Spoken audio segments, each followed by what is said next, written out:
Greetings and good afternoon all. This is Cheryl Phoenix from the Black Child Agenda. Just touching base with you. I know some of you saw my video on Facebook earlier today. I'm not happy. I'm pretty well pissed off still. You know, I've had today alone 9 calls, and each of those calls, you know, most of them do frustrate me, but the ones I got today was so distressing. I don't even know what even to say. I'll give you an idea. One call was a parent literally at her wit's end. Her son is being bullied into carrying a knife and selling drugs. He was on his way to school, minding his own business, dragged by some older boys, and this is the outcome. Another one, a young girl lost their mother not long ago, like 2-3 weeks ago, just buried her. She's not coping well, the school knows. Rather than actually support her, they've excluded her from school. We have another one where a young boy was nearly stabbed just yesterday in school by an older boy who was 18 years of age. The parent done the right thing, contacted the police. This happened on school grounds, inside the school, not outside. Rather than the school actually call the police, the mother was then ushered out of the school and had to be in the car park and make the phone call to the police, who then subsequently came to her house. Now, how the hell does this happen? How? I'm like at a loss for words. Now, I have to give thanks first and foremost to the lawyers that support the Black Child Agenda, because they do a lot of the work pro bono, i.e. for free. Because realistically, to get a lawyer, sometimes to sit down with you or your child with regards to education law, there's no funding for education law unless your child has severe SEN needs. So for them to get any type of support or help, it really is impossible. Unless you've got £150 for an hour's consultation, then good on you. Please do make sure you seek out one of our lawyers who can support you. But a lot of my lawyers, I can call them and get some advice from them, and you know, I have to give so much thanks for their support, because without them, some of the cases I come across, I know I couldn't deal with by myself. There's too many parents going into schools by themselves, it's like an ambush almost, where you've got these people talking in terms and references and gobbledygook to them, and they're missing what's going on. They can't take it all in, because it is very lonely, it is very distressing to have to know that your child could be kicked out of school, you don't know where to turn, to know that your child could end up in a pupil referral unit, where it's commonly known that those are the dumping grounds, the sin bins of society, where children end up, and they more than likely will leave with no qualifications. This is a statistical fact. The prison system right now is becoming privatized like America. You know that there's cases in America where they're actually suing the government because they don't have enough inmates. Right now, the UK is following suit quite close behind. There is a financial interest in the private prisons. There's a financial interest from some of these so-called pupil referral units in the prison system. I'm not going to go into too much detail. We'll wait for the Black Child Agenda conference and we'll go into more detail about that. But the reality is very, very, very stark, and it is very real. Don't get it twisted though. Our children academically outshine most once being nurtured, once given the level playing field. But the bullying, the innuendos, girls going to school with their natural hair being told that their hair is messy, they can't come to school looking like that, being locked in isolation, boys being picked on, being ignored, put in the back of the class, boys with learning needs, the amount of children with special ed who are in our prison system, who end up in PRUs, who can't help their behaviour in a lot of circumstances, are being penalised, victimised and kicked out in a heartbeat. Boys being accused as being, and I've seen files where boys are called sexual predators. How the hell do you call a 12-year-old a sexual predator because he accidentally touched a girl? Are you for real? These are the foolishness that these people are getting away with. This is what's happening, the reality that we deal with every single day. So what do we do to solve this? Well, we know we need our own schools. We've known this for years. This isn't something new. What are we doing to actually invest in our own schools? I know one person that has gone and opened up his own alternative provision. The Black Child Agenda is working towards something like that as well. But we need your support. We can't do it alone. It's myself and 2 others that are actually working towards this, but that's great. We need finances, we need resources, we need knowledge bases. We need advocates to be out there supporting parents, because right now these parents are completely isolated and alone.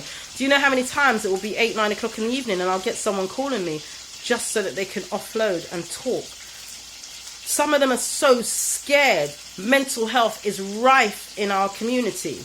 Why are our children overpopulated in the prison system? This is the schools to prison pipeline. Why are our children overpopulated in the mental health institution? If you're treated differently on a daily basis, Timothy and Kwame, both in school, Timothy and Kwame do the same thing, but Kwame is the only one kicked out of school. Mum can't understand why. Why is it that I've got parents who are losing their homes because they have to constantly go down the school to support their child for foolishness that the schools are accusing their children of? We don't just deal with exclusions. The Black Child Agenda has now gone from since 2015-16. We're dealing with everything to do with family. And I say everything. I mean employment law. I mean education law, where there's no funding. And for employment, no, there's no funding. There's no legal aid. Immigration, housing, again, no funding, no legal aid. Crime, children and families.